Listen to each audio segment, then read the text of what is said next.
नमस्ते। आशा है आप सभी स्वस्थ होंगे। आज एक कहानी सुनाता हूं। फ्रांस काफका का नाम आपने सुना होगा, है ना? बहुत बड़े नॉवेलिस्ट थे और राइटर थे, ज़ेक राइटर, है ना, चेक रिपब्लिक के। बहुत अर्ली स्टेज में उनका डेथ हो गया, 42 ईयर्स की एज में। उन्होंने शादी नहीं की थी और वो अकेले रहते थे। उनका हेल्थ बहुत खराब रहा करता था, वो डिप्रेशन से ग्रसित थे। साथ ही साथ लैटर स्टेज का मतलब 40 वगैरह डेथ से पहले ही was also found to be suffering from tuberculosis. अगर वो 20 साल 25 साल और जिंदा रहते ना तो दुनिया को अनुपम कृतियां मिलती। एक बार क्या हुआ कि फ्रांस काफका शाम में ऐसे ही डिप्रेशन में थे, दुखी थे। घूमते हुए एक पार्क में चले गए, बैठ गए। वहां उन्होंने एक बच्ची को देखा, छोटी सी बच्ची थी जो शी वॉज क्राइंग। तो उन्होंने एक कुछ देर तो देखा उसे, फिर उनसे रहा नहीं गया तो उन्होंने पूछा क्या हुआ। तो बच्ची ने कहा कि उसके पास एक डॉल थी जो बेसिकली खो गई है और इसलिए वो दुखी है क्योंकि वो उस डॉल को बहुत प्यार करती थी, उसके बिना वो रह नहीं सकती। तो फ्रांस काफका ने कहा कि चलो I will help you out in searching the doll. तो वो खोजने लगे उसके साथ मिलके। 1-2 घंटे बिताने के बाद भी डॉल वॉल मिली नहीं कहीं भी, किसी पेड़ के पीछे, इधर झाड़ियों में, सब जगह खोजा उन्होंने। अल्टीमेटली वो थक गए। वैसे भी ट्यूबरकुलोसिस से सफर कर रहे थे, लंग्स में उतनी ताकत थी नहीं। तो उन्होंने बच्ची को प्यार किया और कहा कि कल फिर हम लोग ये खोज जारी रखेंगे, निराश ना होना, डॉल जरूर मिलेगी। और फिर बहला के बच्ची से विदा लिया और चले गए। नेक्स्ट डे फिर उसी समय में वो आए पार्क में। उसी पार्क में लड़की वहां उनका इंतजार कर रही थी क्योंकि उसे उन्होंने एक उम्मीद दिलाई थी कि डॉल तो मिल जाएगी, खोजेंगे हम लोग मिलके। तो उन्होंने फिर खोजना शुरू किया।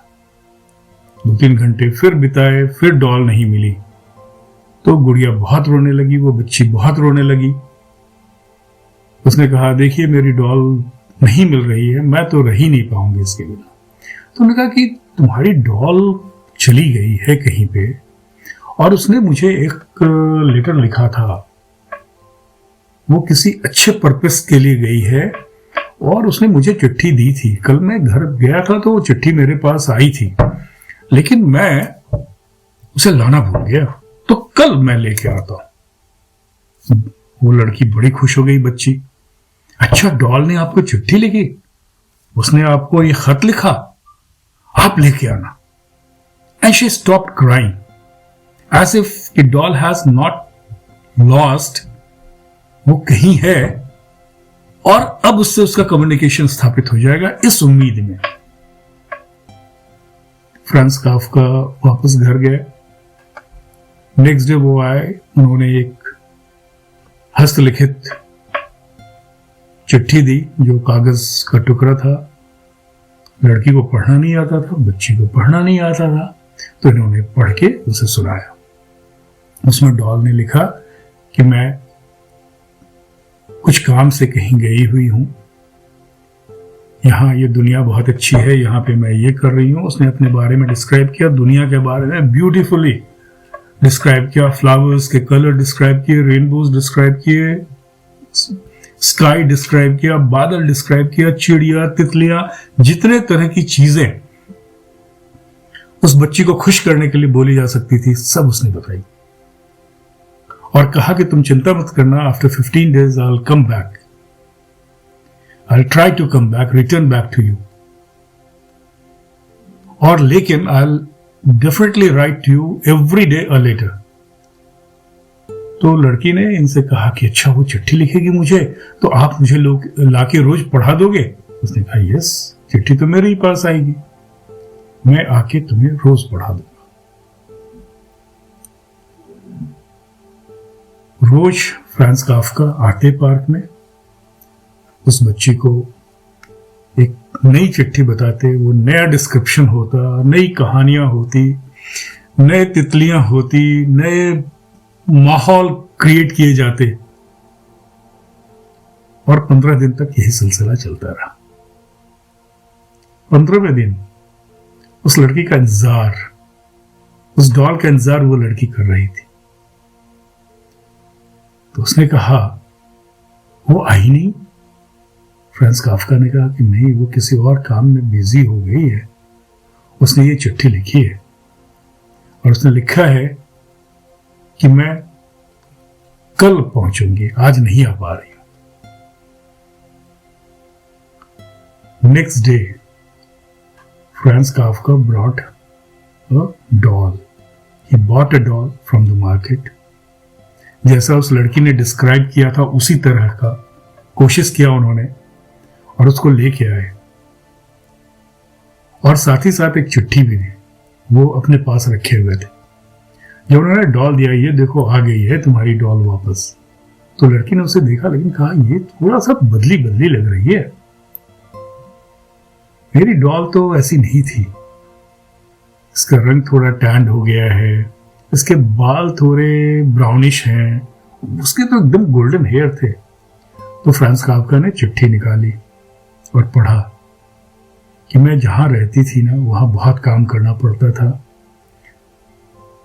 सनलाइट बहुत ज्यादा था, तो मैं टैंड हो गई हूं और मेरे हेयर्स भी ब्राउनिश हो गए हैं। I hope you will accept me in the changed form. उस बच्ची ने उस गुड़िया को सीने से लगा लिया, कहा how can I reject you, you are so lovely. वो खुश हो गई और वो चली गई उस गुड़िया को लेके। कुछ दिनों के बाद फ्रांस काफ्का जी का डेथ हो गया ट्यूबरकुलोसिस से और अदर बीमारियों से। वो जो लड़की उनके संपर्क में आई थी वो भी बड़ी हो गई काफी दिनों बाद, तकरीबन 15-20 साल के बाद। जब वो काफी बड़ी हो गई, उसकी शादी वगैरह का समय हुआ, तो अपने सारे बचपन के सामानों को जब वो देख रही थी ना, तो उसने उस गुड़िया को देखा, उस लड़की ने। और गुड़िया को देखते समय, क्योंकि अब उसके हाथ थोड़े मजबूत हो गए थे, उसे कहीं पे एक ओपनिंग दिखा उसके बैक में। जब उसका ड्रेस को वो ठीक कर रही थी, इतने दिनों से जिप वगैरह लगा नहीं था, तो उसे उसमें एक कागज का टुकड़ा दिखा और उस कागज के टुकड़े पे लिखा हुआ था, Never cry for the love that you have lost. The love will come back to you in any other form. France. That girl, she became mature. She understood कि उन 15-20 दिनों में France Kafka, the great writer, ने कितनी stories उसके लिए बुनी, कितनी कहानियां बुनी, उसे खुश करने के लिए, उसे पॉजिटिविटी देने के लिए, उसे आशावादी बनाने के लिए। और उसकी आंखों में आंसू आ गया। हम सबको ना ऐसे ही पॉजिटिव रहना चाहिए। कितने भी डिप्रेसिंग सिचुएशन हो, हमें उसमें अच्छाई देखनी चाहिए। हमें ये जानना चाहिए कि जो कुछ तकलीफ आज हो रही है, कल वो नहीं होगी। फ्रांस काफ्का साहब ने अपनी बीमारी को देखते हुए इस अपॉर्चुनिटी को, इस बालिका को देखा और उस अपॉर्चुनिटी को अपने लिए खुशी का मौका बना लिया और नई कहानियां बुनने लगे। वो उसके साथ घुल मिल के अपने आप को डिप्रेशन से बाहर निकाला उन्होंने. He died of tuberculosis. He did not die of depression. Depression is a mental issue. और हम अगर मानसिक रूप से प्रताड़ित अपने आप को करते रहेंगे ना, तो शारीरिक रूप से प्रताड़ना हो ही जाएगी. मेरा ये कहना है, हमारे आसपास जितनी चीजें होती हैं ना, उसमें खुशियां ढूंढिए. हमारे आसपास जितने भी लोग हैं, हमसे कुछ अच्छे भी होंगे, कुछ हमसे बदहाल स्थिति में भी होंगे. जो बदहाल स्थिति में है उन्हें संभालिए.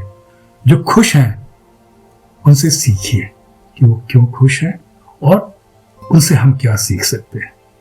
B positive, be optimistic. Optimism और पैसिमिज्म पे कुछ और स्टोरी लेके आऊंगा मैं. तब तक के लिए नमस्कार.